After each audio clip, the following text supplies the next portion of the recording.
Cook na naman tayo.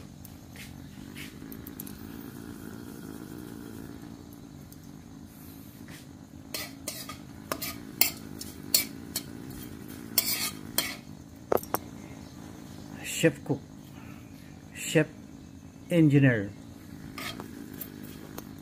papabot here.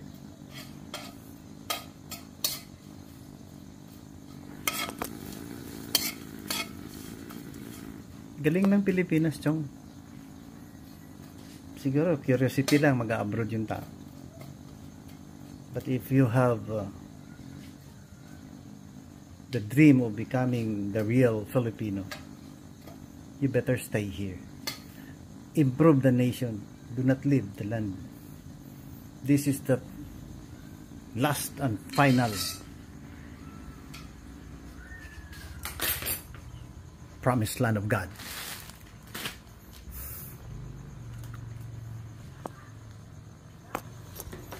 Inaalipin tayo ng ibang bansa dahil sa corruption.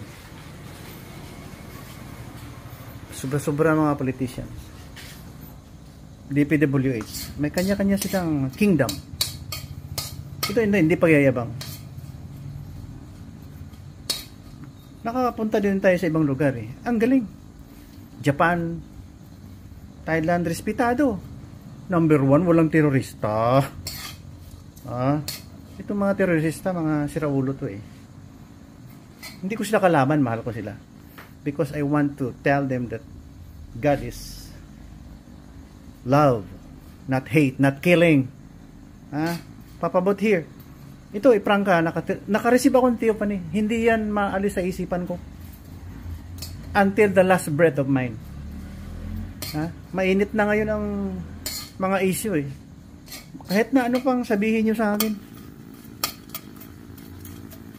Pantay-pantay tayo lahat. Di ba may prison ministry ako? Sinasabi ko sa kanila. Si God ang pag-aasa nyo. You are accountable to the law of the land and law of God. See? So, nagbablog lang ako kahit hindi ako nagsasalita pag nasa grupo. I better shut my mouth. Hindi ako makwento. Ano lang, pinapalabas ko na lang yung emotion ko. Naihipon ko ng 1975 hanggang ngayon. Naihipon ko yan. God bless us all. Naihipon ko yan. Hindi naman tayo perfect, but I still consider the 7 times 7 times 70 bago ka magalit or before you open your bad mouth. See? Not to hurt others. Matagal akong magprangka. At saka parang kung magprangka ako, parang akong nasasaktan. Ito, padaing-daing lang tayo. Ayan. Ganda ng Pilipinas.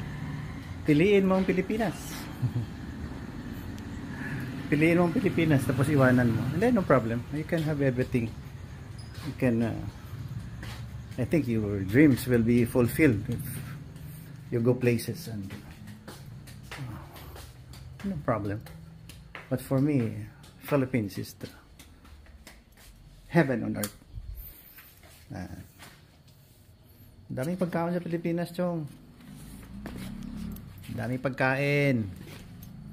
Yan. I'm proud of my birthplace, Southeast Asia. Yan. Dito na lahat yata binuhos ng Panginoon ng mga blessing. Minsan kasi mayroon tayong, totoo lang, mayroon tayong, ano yan, colonial mentality. Yung isip natin magaling ang nasa labas. Magaling yung nag-colonize sa atin. Hindi maganda yan, Chong. Sabi ko sa mga inmates, sige, simply incarcerated Sabi ko, you have to pay, you have to pray also. Mayroon tayong batas sa mundo, batas ng tao at batas ng Diyos. Yung iba nakalabas, yung iba forwarded doon sa longer facilities. Ito lang papabat. Hindi ako masyadong makwento Ngayon wala nilalabas dahil parang wala naman tayong gagawin sa buhay. Except maybe to glorify the Lord God na nag-create sa atin. Walang problema kahit saan ka magpunta. Sa buong mundo. Naisip ko lang pag nandun ako, gano'n, wala akong contribution dito, hindi nga ako makapatayo ng building ko. Ayun lang. Just moderate your pride. Siguro kung mayroon tayo, marami tayong mabibigyan. Di ba? Ngayon, serbisyo lang. Ito, vlog. I-guide ko lang kayo. Mga lost, good shepherd. Kayo ang ilaw ng mundo. Yung mga Christians, you should do that. Kayo ang tinitingnan ng mga kapwa doon, mga kapwa naniniwala sa Panginoon. Huwag nyo naman haluan terrorism. Grabe naman kayo. Sino nagsabi sa inyo na maganda yung pumatay? Loko-loko. Hindi naman ako nagagalit. Hindi lang tama. Mali yung paniwala ng ganyan. Jihad? Hindi yan tinuturo ng Panginoon. Struggle? Why do you struggle? Nandiyan na nga yung Biblia eh. Naisulat na righteousness eh. Under God's sovereign power and example of Jesus Christ na magandang buhay na pinakita niya. Humble siya. Minsan naririnig ko sa kabilang grupo, balik Islam. Jesus Christ daw bayot. Bakla daw. Dami yung mga masamang mga accusation. Ano bang pinagyayabang nyo? May evidence ba kayo? Kahit hindi tayo maniwala sa Biblia o ano pa. Quran. Holy Quranic point of view. Basta sumunod ka sa Bill of Rights ng tao. Saan natin nakukuha yan? Sa Holy Bible. Di ba? Ang batas ng mundo, galing sa Holy Bible yan. Nauna na yan. Na-plagiarize lang ng ibang religion. Dahil sa mga writers, historian na worldly. Totoo yan. Di ba? Winasak nyo ang righteousness na exemplified by Jesus Christ. Di ba? Winasak nyo eh. Ginulo nyo ang mundo dahil dyan. And then you sanctify terrorism. LOKO. Hindi maganda. Papabot lang to Hindi ko kasi kinakausap ang tao. Dito lang. Kahit mawala ako ngayon, nakapagsabi na ako. Wala na tong atrasan, chong. I hope God will guide me more. Ulitin ko. 6 or 7 years old. Nakakita ako ng image ng tao. I knew it was God. I knew it was Jesus Christ. Hindi ko alam kung sino yun kasi parang silhouette lang. Pero nakikita ako pagising ko Maliit pa ako. Pero during that time, I was also blessed by religious belief na si Jesus Christ ay pinanganak na Messiah o tao pero Diyos or God siya. Okay? Naiwan yun sa isipan ko. Sino kaya yun? Ganun. Nakatingin lang ako ganyan Sino kaya to? Siguro Saturday yon kasi nag-aaral na ako ng elementary. Walang pasok kaya hindi ako nagmamadali. So that was weekend siguro. Pinabayaan ko yun, mga 67, 68, 69, 70. Wala yun sa akin. Kaya lang minsan pag na-reflect tayo, kasi we go to church, we absorb the preachings. Maganda ang Biblia, chong. Maganda ang mga stories dyan. Maganda. Righteousness yan at mga takbo ng utak. Sinabi ko kanina, Bill of Rights. Galing sa Holy Bible yan. Do not kill, do not cheat. Everything nandun. Basis yan ng humanity, goodness ng humanity, ang Holy Bible. Also the Quran, kasi Holy Quran, dahil nandun din ang magandang mga panata, mga turo, di ba? Kaya minsan rely on universe, yung mga buwan, mga mukha ng mga buwan. Wag na. Sa Misaya na tayo, balik tayo kay Kristo. Marami ko na-insert yan eh. 1984 yata, 1986 yung final edition yan, dahil 90,000 ang mga revision yan. Mula 100 years after Prophet Muhammad died, peace be with him. Si Jesus Christ, pagkamatay pa lang, sumulat na kaagad ng mga disciples niya.